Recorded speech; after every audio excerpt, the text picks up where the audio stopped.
Who was? All good, Raja. Sounds good. So I guess we had 2 items on the agenda. Like I was going to present something, but I think was someone else going to present something as well? Yes, so I invited Jan Drugel. I hope I pronounce your last name correctly. I'm giving my best to check names correct. So we've been working with Jan from the Prague University on log anomaly detection for the couple of past months, and I think Jan has some good progress there, and I invited him to this meeting. Yeah, thank you, Marcel. If I can summarize quickly, so because in future, I mean close future, I'd like to prepare some larger presentation for you, but now just shortly. So I'm from Czech Technical University in Prague, from Artificial Intelligence Center, and we are cooperating for some time with Marcel.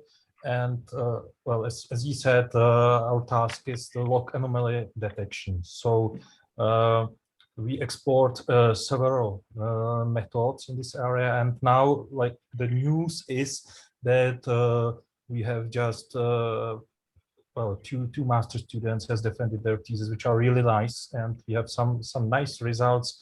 I think the roadblock here is actually the availability of really good data sets, but otherwise I think the methods are improving.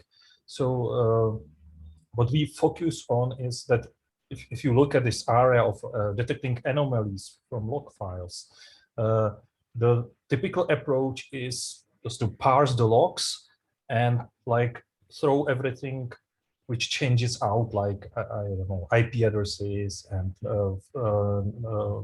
file names and these variable things.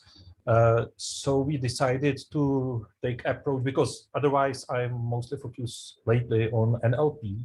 So we actually take this way. So we are processing the logs as text files, and we have like 2 streams. One focuses on finding some I would say vector representations of logs, and the other student actually was working on comparing various algorithms which actually take these representations. So you have like vector of numbers per each log line, and actually detects the anomalies. And in this case, it turned out really well.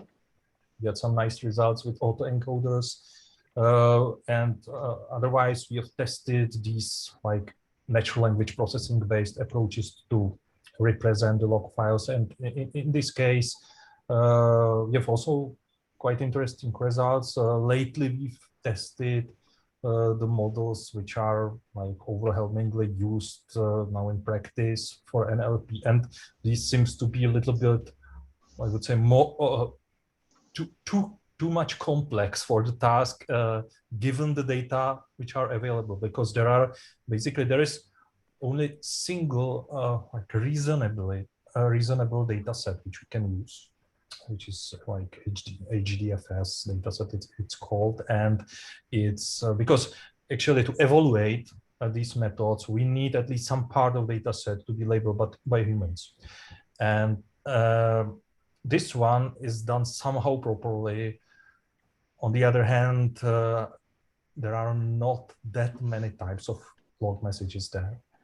And then there are a bunch of data sets which are labeled, but these are labeled in a way which is, I think, not compatible, or these are just simply I would say semi-automatically labeled data sets. For example, they will label anomaly where there's a word error in the on the log line, which is kind of unusable, because we're more interested in more complex dependencies between log files, you know. So we have this one data set which we use now extensively. We would like to have some better data. ideally really label data, so we can evaluate how our methods work. So this is basically it. And as I said, I can prepare some kind of presentation with actual results and some examples.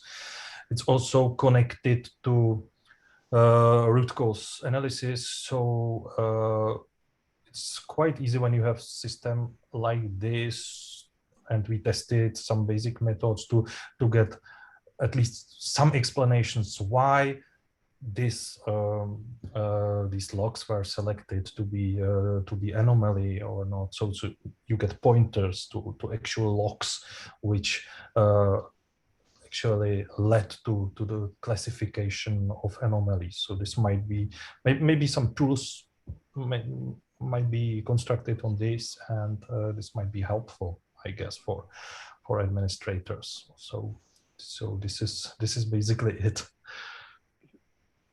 I have a few questions. First, when you say anomalies, like, are you just being very general about it, or like, are you targeting like correctness anomalies, like failures or performance anomalies, or is it just anything that's unusual in the log messages that you want to pick up on? Yeah, we will focus on really unusual behaviors. So the idea is that you collect data of a normally running system, you train, and well, this is basically it's all based on neural networks. So you train these neural network models, and when there's anything below some threshold of probability, the behavior, then you say this is anomaly probably. But well, you can focus on specific types of anomalies, but I suspect this would need really some label data, and then it's more like classification.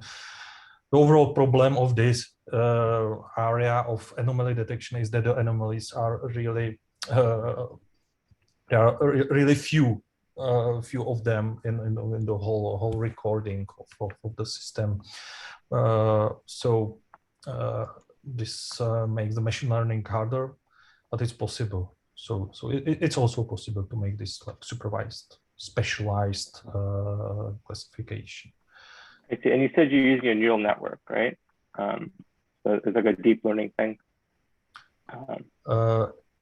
Yes, actually, we've tested not only neural networks. There are really good, well-performing methods like isolation forests and these. But nevertheless, we got the best results with autoencoders, which are based on neural networks, which basically works like you have a network which takes the input, which is somehow encoded log files, and you try to reconstruct it. There's typically some bottleneck, so you need to project to lower dimension, and you watch you observe the reconstruction error, and when it's high, then you can say, well, this autoencoder was not trained on this actual sample, so you can say, well, it's anomaly. Well, there's one twist. We are dealing with sequences, so like sequences of log files. So we have like sequential autoencoders, so not simple ones as are typically described. So right now the input is, what's the input and what's the output trying to predict specifically? It's for autoencoder, you mean, or like for your the whole system? Right. Well, for the autoencoder. So basically, the input is we call it embeddings, which are those vector representations of text, and we have sequence of these embeddings. So so there is, and we were experimenting with various sizes of like windows, time windows. So this is presented to the input of the network, and you expect the same at the output, and you check for the reconstruction error. And then there are some methods to tune the actual threshold where you select what's anomaly, what's still okay. Right. So you try to reconstruct the entire sequence in the output. Okay. Because like there might be other options too, like try and reconstruct the middle log message in the sequence or something, or like I've seen like many different ways of like yes and trying to do the same okay yeah, this was just general like idea, yeah, but we also experimented with various approaches to the encoding of inputs and outputs, and yeah. Okay, I have one more question before I stop taking up everyone's time, and that is I guess you're aware of the key related work I'm aware of in this area is this SOC paper from 2009. Oh, sorry, I can't. Yeah, I think that's someone who unmuted themselves. Okay, it's better. It's okay now, so please repeat. There was a SOC paper from 2009, mining console log or something. It's from Berkeley. They were translating log messages into vectors, and then they were running things like PCA on it to detect anomalies. And then more recently, there's a paper in SOC 2019, 2018, something like that, on basically using an autoencoder to detect anomalous traces. Those are just the two pieces of layer work you might have of. Yeah. So I don't know if I know these exact two papers, but I guess yes, at least the one you mentioned first, it's based on PCA. I guess we have it in like state of the art or the past publications, and we've experimented with PCA, but in general it turned out to be quite inferior method in comparison to others, like isolation forest and then those temporal autoencoders. And I'm not quite sure about this 2019. Yeah, if you have, you send this, so I can have a look at I'll send both of them over text. Okay.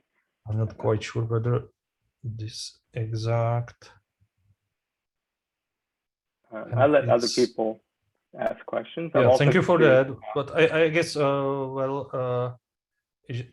it's connected to somehow. There will be connected to some kind of data set, and yeah. Okay, so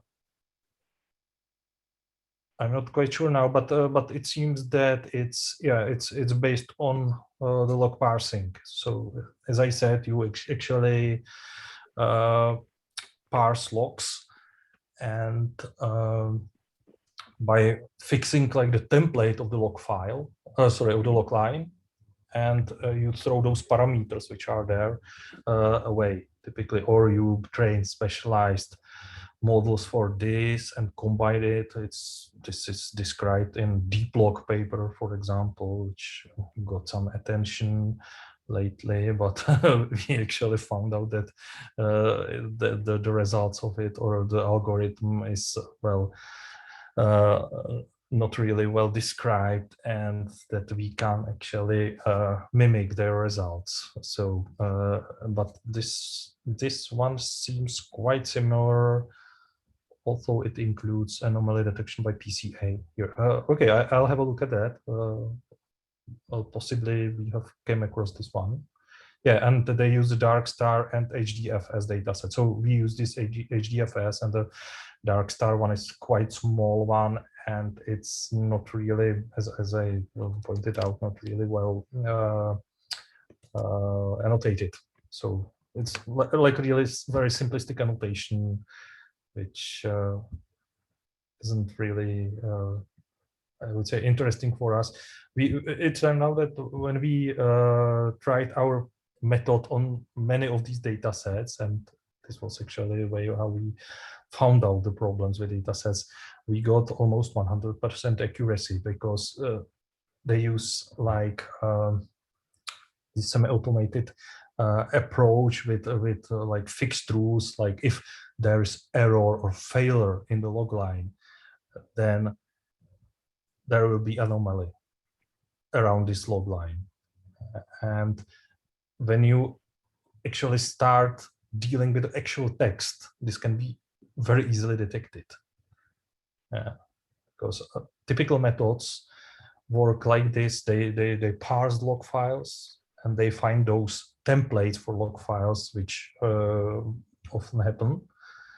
And they just assign a like integer number to each of these templates. So the actual information of the text is lost. So therefore, well, it might have been interesting to detect anomalies in such kind of data, but they actually throw away the vital data which there are, and so I think it's basically flawed approach. This one. Yeah, and there's one more thing. Sorry, just one last thing. The most data sets are labeled based on the individual log lines, while we are more interested in labeling like blocks of log lines to be anomaly, because I think it's more like of practical use. Because you can say there happened something in this time frame, for example, and there is somewhere that, and also the anomaly, as I understand it, is something more complex, or the anomalies we are interested in are probably happen and are projected to more than single log line. So yeah. To make sure like I let other folks ask questions. But thank you for those papers. I'll have a look at them. Maybe I haven't missed them, but I guess we have not. Cool. Other questions? Yeah. I also have a, not really a question, but maybe also an ask. So you were saying that you have like one neural network creating a baseline for a log stream because you have your autoencoder embedding, creating these embeddings, and then make a put them in sequence, etc. So we have this larger OpenShift environment where we have clusters and where we have workloads. And I wouldn't even start with the workloads because the workloads are really diverse, but the OpenShift cluster itself already has a lot of logs, and we already have CI logs. Like we spin up clusters, we run some workloads, some test workloads on them, the tests are being run, and then we also have the logs that these clusters from a CI create. Would it make sense to like deploy and apply your code that you developed against either our long-running environment or also against the CI logs that we have, and create like an OpenShift model for a cluster, and then see how these anomalies that it predicts, whether they actually make sense or not. Basically put some human in the loop. That's another flying term in the AI space. You don't just want to have your AI, but you also want to have a human that is actually feeding back into the AI, whether it's correct or not. And I think we have the potential to do that in this operate first environment. So that would be very interesting if there is possibility of actually a human, which can, we need at least probably some data so we can tune this threshold.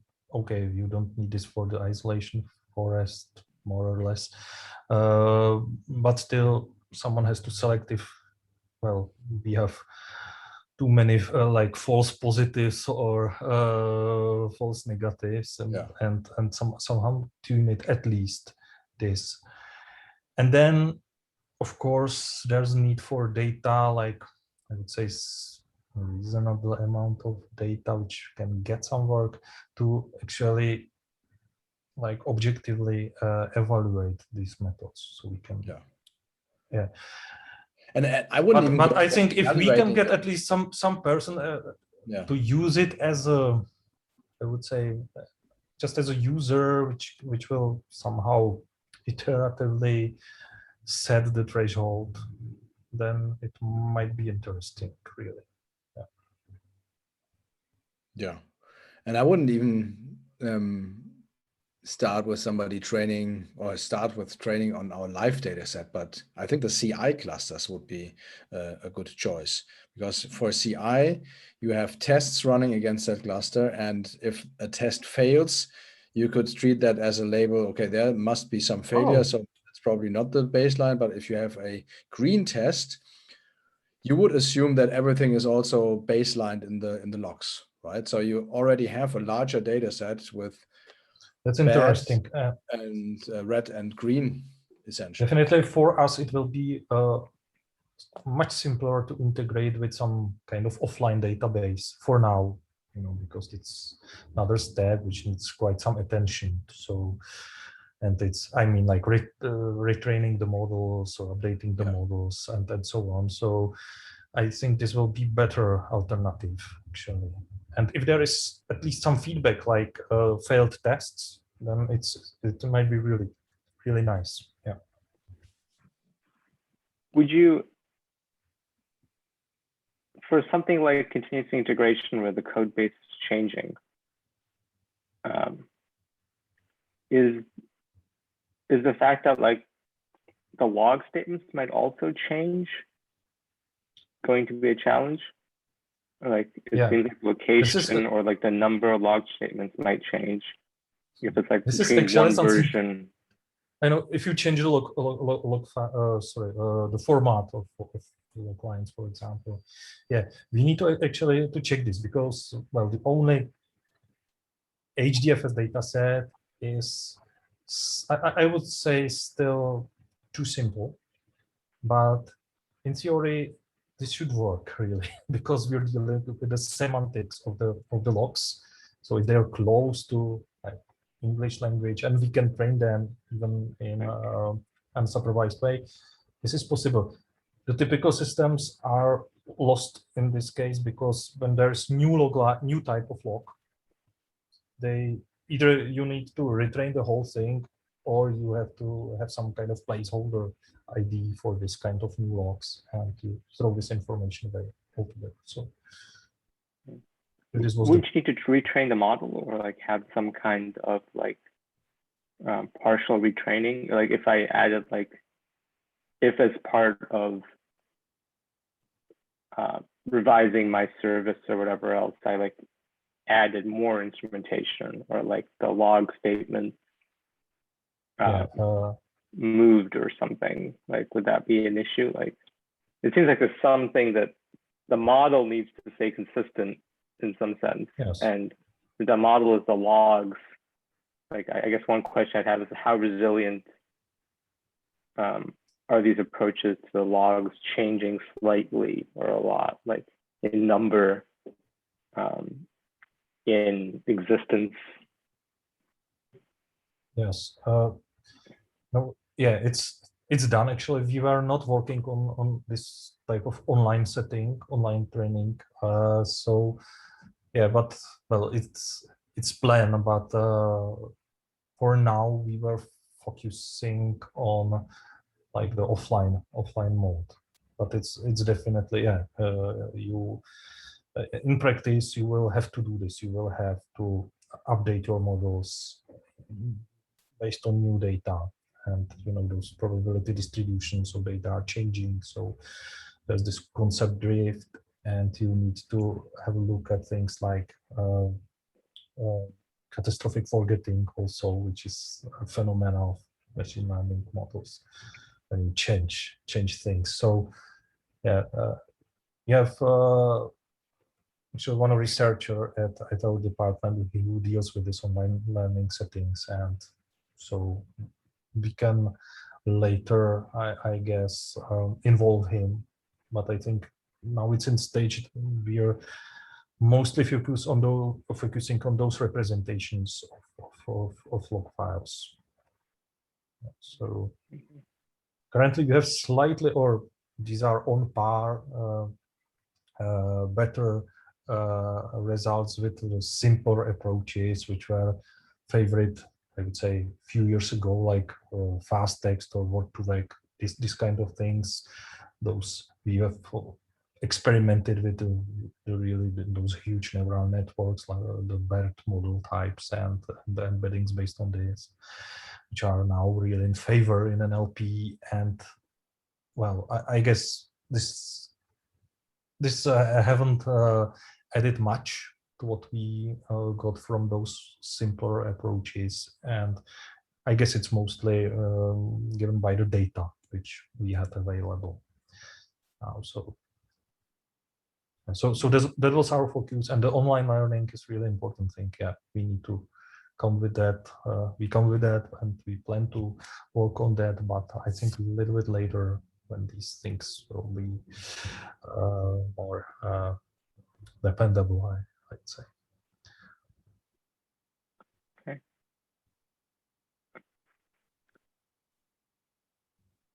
More questions, comments from folks, other than Marcel and me?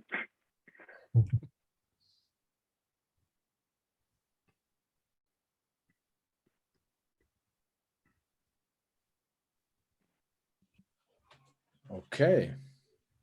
So Jan, thanks for this quick, I mean, it was 30 minutes now, introduction on your on your work. So I think if we could get from one of your students a presentation on one of the more detailed approaches, that would be awesome. I probably do it myself because these are, they left school now. Okay. Unfortunately, one of them was really, really good, but well, he decided not to opt for a PhD. So I think he's now in the wild. Yeah, he can start working at Red Hat. But I will summarize those two works and their results, and yeah. And I can do it anyway, starting in 14 days. Sorry. So it's I guess up to you, but because now I'm leaving for holidays for 1 week just, and then I'll need like 1 week to prepare it, I guess, with all other things I need to do. So this meeting here happens monthly, right? Mm-hmm. Or is it bi-weekly? Monthly. Monthly, yes. So yeah. So I will contact you, and also on the ability of, or the probability of deploying something to operate first or using this data set, because I think I'm always, I mean, Raja is representing the research side. I'm representing the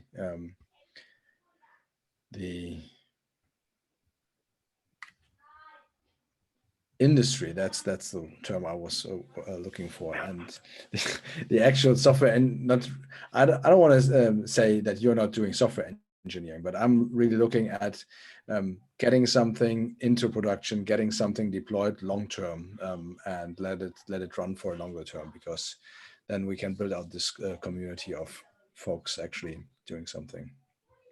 Doing something. I'm not saying that you're not doing something, so don't get me wrong. Sometimes it's words are hard.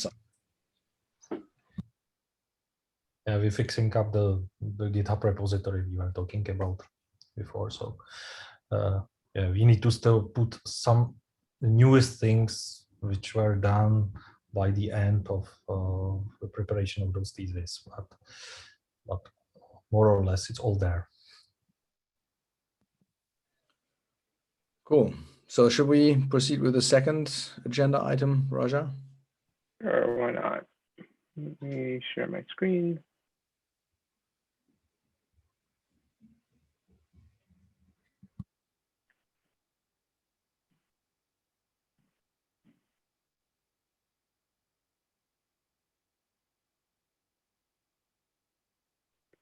All right, hopefully folks can see this. This is just very new work, so feedback, comments, everything is appreciated. This is just something that we're getting started on. So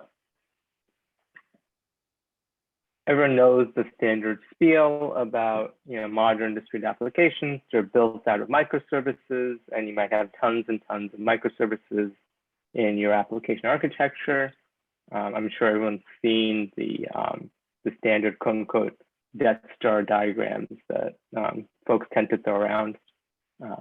Just to be clear, at the bottom of the screen, the tiny unreadable labels on the circumference of the circles are different service names, and the blue lines or the edges between them are communication patterns between these services. So it's a lot, it's very complex.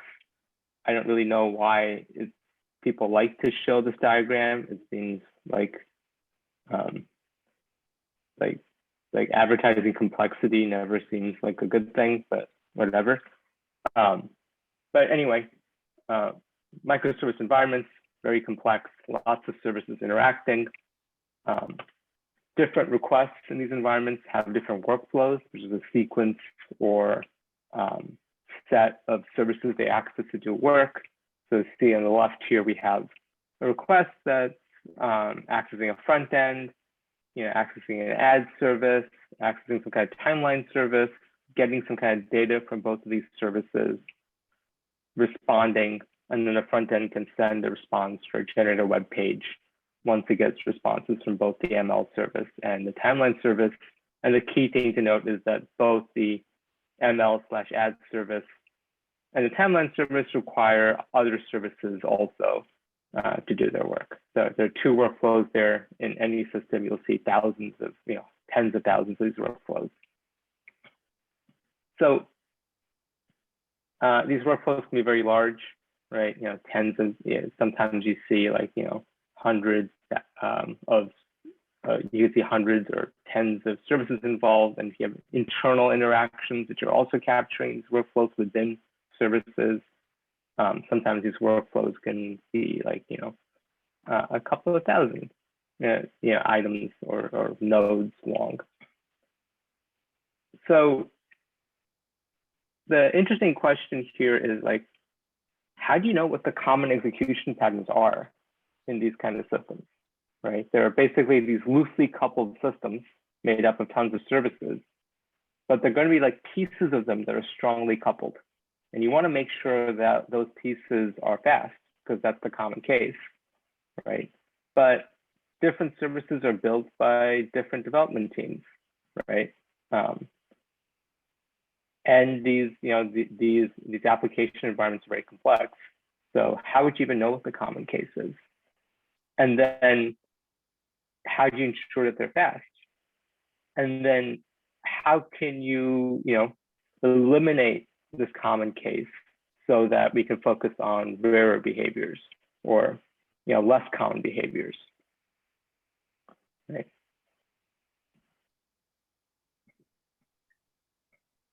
So, if you knew what the common case was, there are a bunch of interesting things you could do. You could place frequent services, right? They're involved in common case activities across a bunch of request workflows, close together.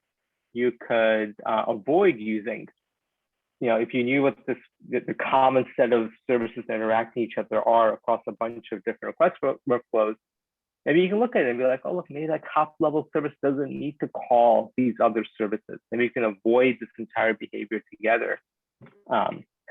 Maybe you can refactor the sequence of API calls that are being called all the time into a single service, right? Maybe you can just use some additional caching to avoid that larger pattern of work.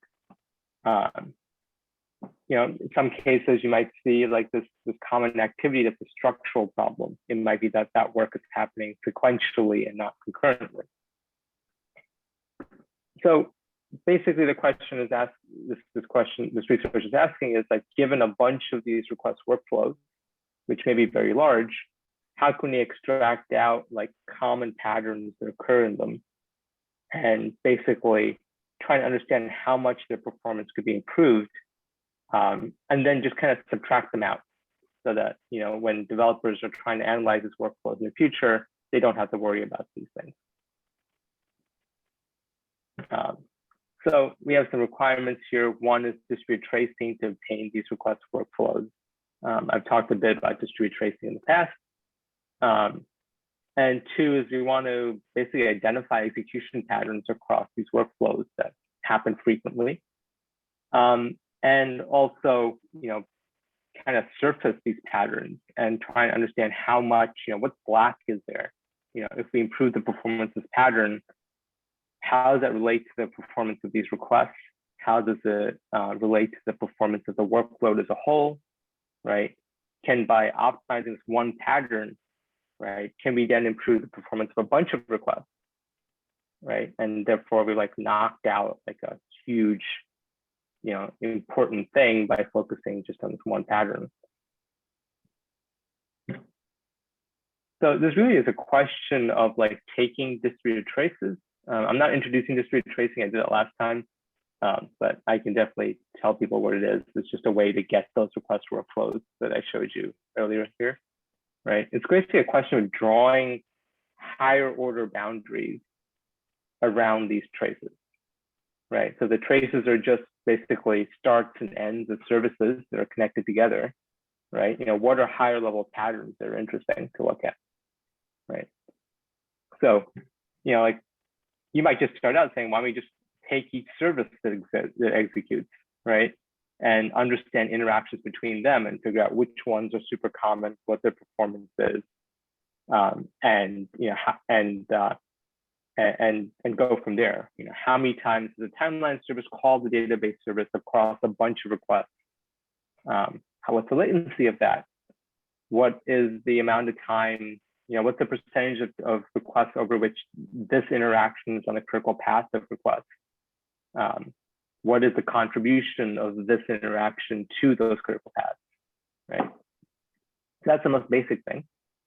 So that's good, but it kind of doesn't identify the larger pattern that's interesting, right? And what's the thing that's calling this timeline service all the time, right? Can that thing short circuit this activity, right? Are there optimizations can be done in that service that would eliminate thinking about this timeline service database service interaction at all?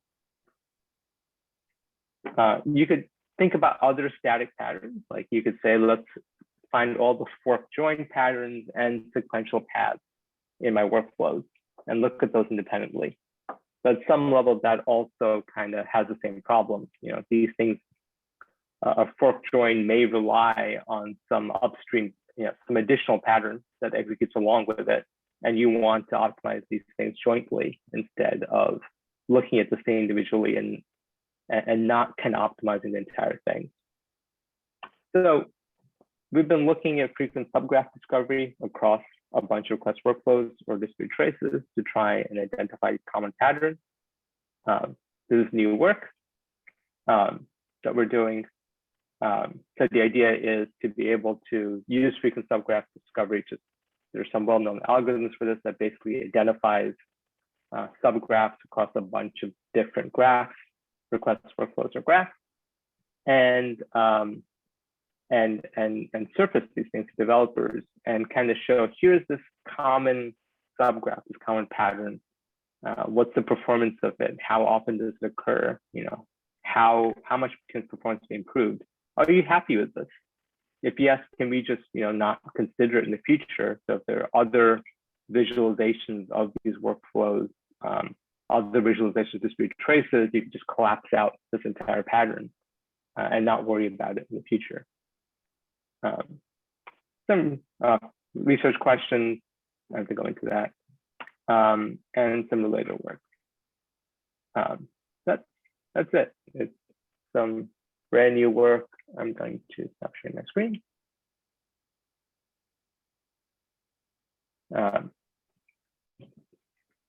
So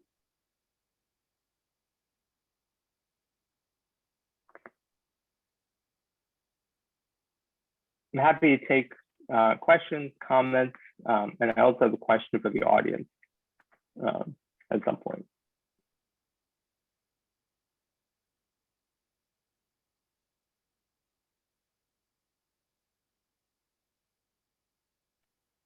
So how do you represent these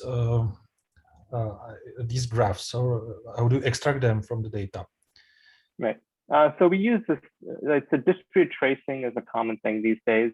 So it's basically an enhanced form of logging where we basically propagate some context to tie together all the work done on behalf of a request, all the logs executed on behalf of a request. And there are advanced forms of this, like ones that propagate logical clocks along with the request workflow, so you can figure out the ordering, you can figure out like the concurrency, the synchronization,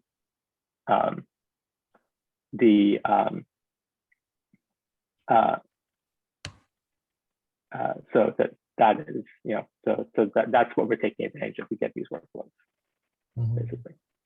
And then the question is, you know, what, you know, like currently when you look at these traces, they are all, the boundaries are hard, right? So it's like, it can be, here's the start of a service, here's the start of a component or something.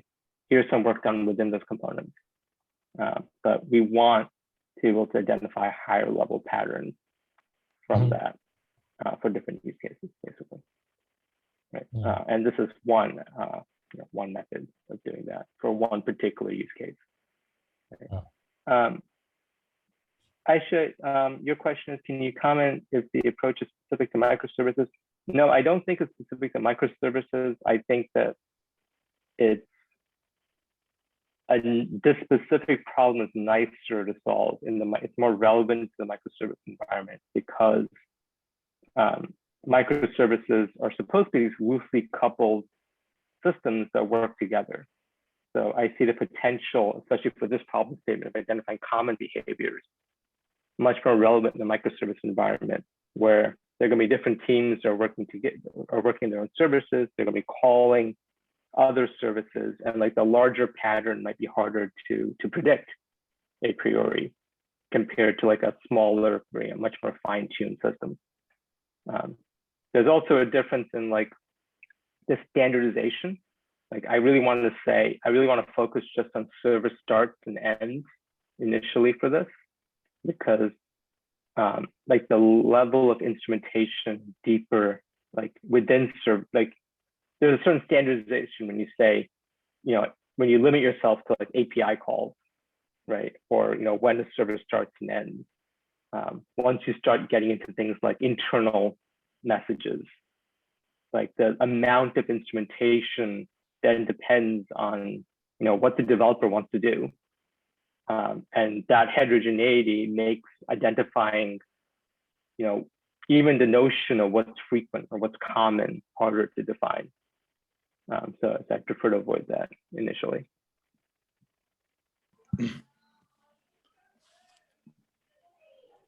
Yeah,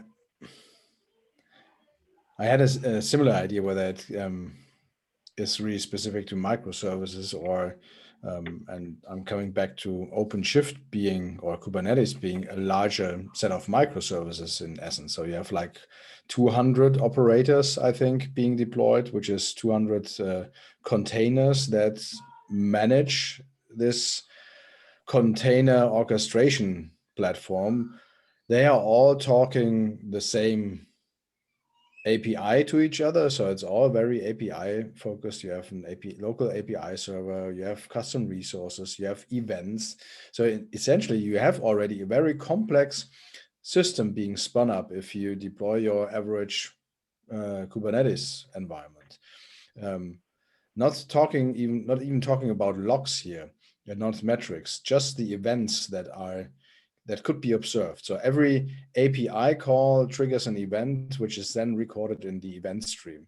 And you could have, if I'm going back to that CI/CD idea, every test that is being run is basically triggered by an entry point. So you have an API request like provision a namespace, deploy, create this custom resource. So that's an API call, which then triggers a lot of depending and subsequential requests.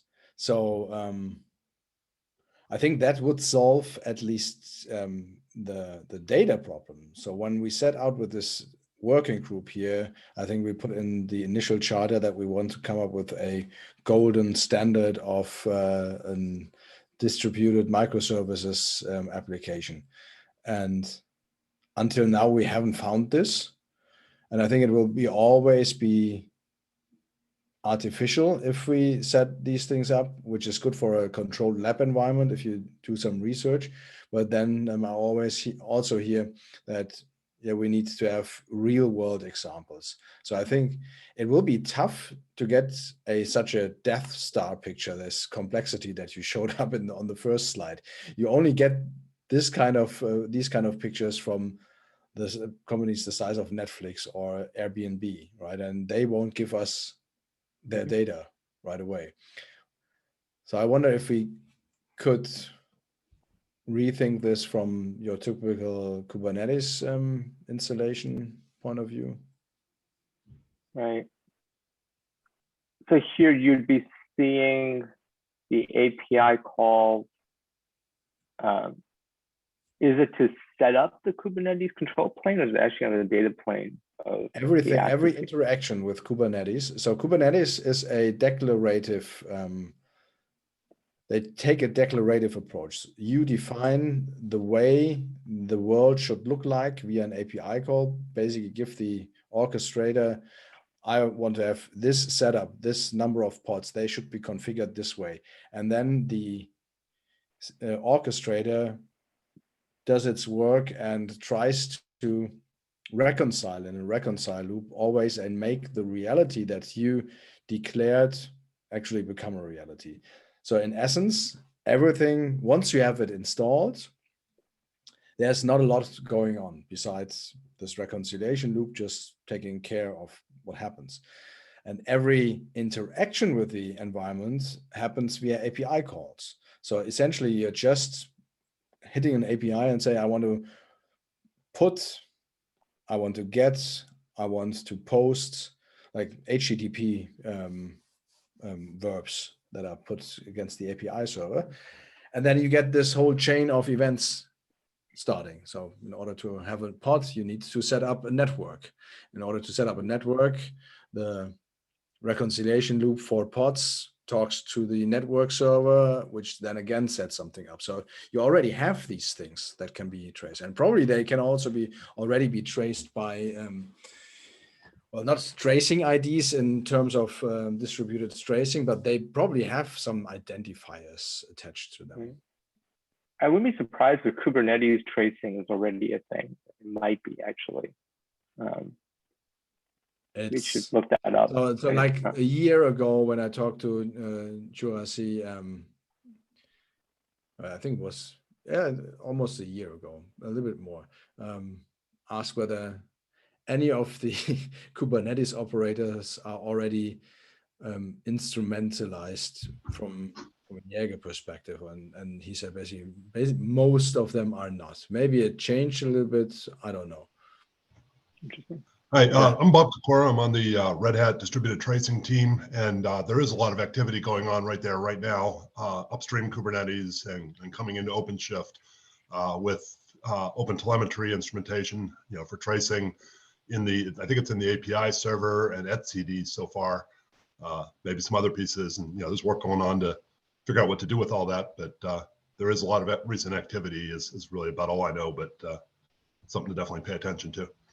Cool. So that's good news, but it's true that out of the like 100 operators and services that are being deployed, it's only a very minimal amount that is actually using distributed tracing. Probably, but I think they're the key pieces to be able to see the interactions between components. So the API server, should capture calls to APIs, results from them, the timing of how long they take to execute, and then if that gets propagated to etcd where the desired state is being stored, that's where it gets a little tricky because things become, as you were describing the kind of controller pattern there being used to reconcile the actual state with the desired state. That's not your sort of typical call request pattern.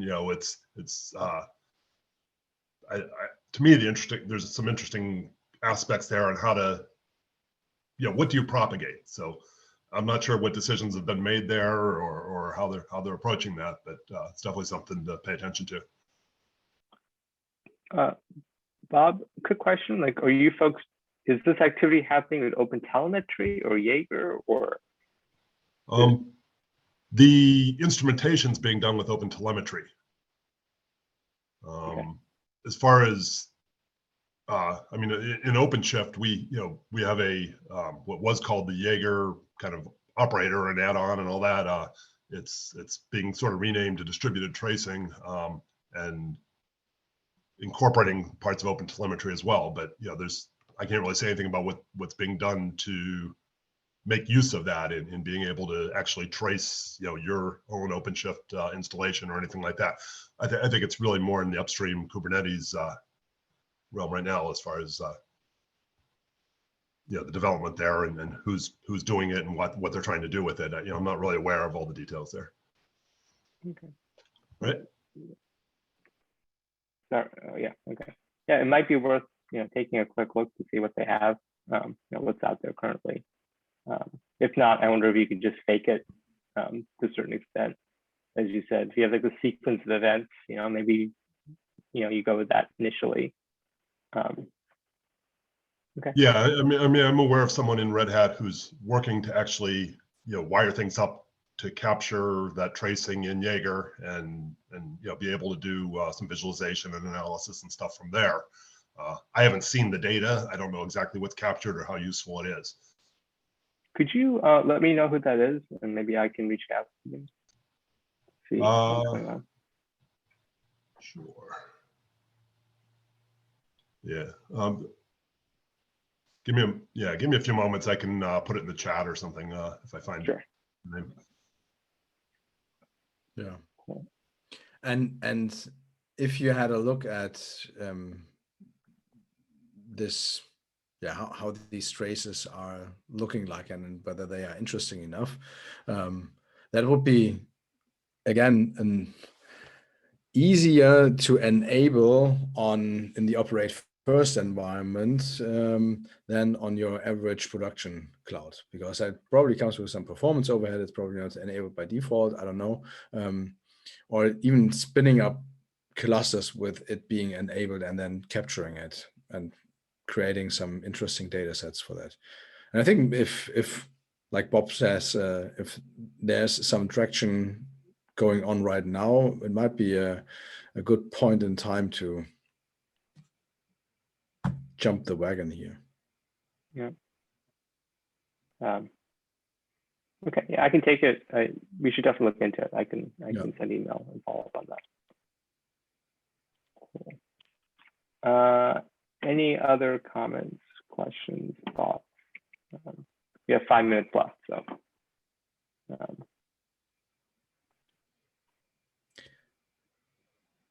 Marcel, you're definitely right about like not being able to get really complex traces and data sets like this have structured data, which is always a challenge. So that's always something that we have to manage.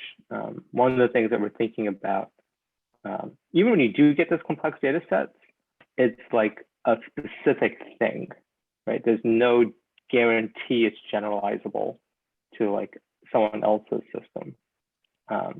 So one of the things we're thinking about is actually creating a synthetic trace generator, which you could parameterize as per different parameters, and then this thing will spit out, different topologies, different shapes of requests, and then you could, you might not know what the right answer is, but you could definitely go and be like, this thing works across these range of different, sizes and shapes of requests.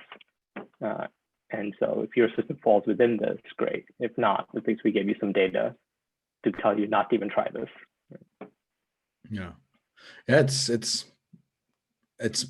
more tools in your tool belt to write better software and analyze software if something is going wrong, right? And I think that's why I'm so interested in Kubernetes as the target itself, because that's really common across most of the footprints. So here we have something that is not just installed at one customer or at one installation, but it's across a larger user base. So building something that is actually, it's not really generalizable towards other graphs and distributed traces, but it has it has more users than just one Netflix and just one Airbnb. It's one thing, but it's a very common one thing. Yeah. Yeah. Okay. Cool. And one thing that before, and we only have 2 minutes left, is that I mean, such a trace graph is essentially a graph, right? So would it also make sense to apply it to like dependency graphs of software stacks? Like if you have a larger, so if you do your dependency resolution for a Python application, you end up with a lot of dependencies which are only resolved by latest and greatest, but which could also be resolved by other metrics, other objective functions, basically. And second to that, did you also look into this newer way of graph networks, which is not neural networks, but neural networks that are modeled like a graph? And Right. Yeah.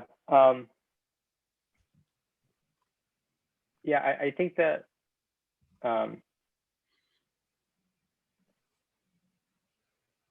yeah, I mean, the answer is yes. I think that for all these things, like the problem statement dictates the shape of the approach a lot. So like analyzing graphs is like it's a very general thing.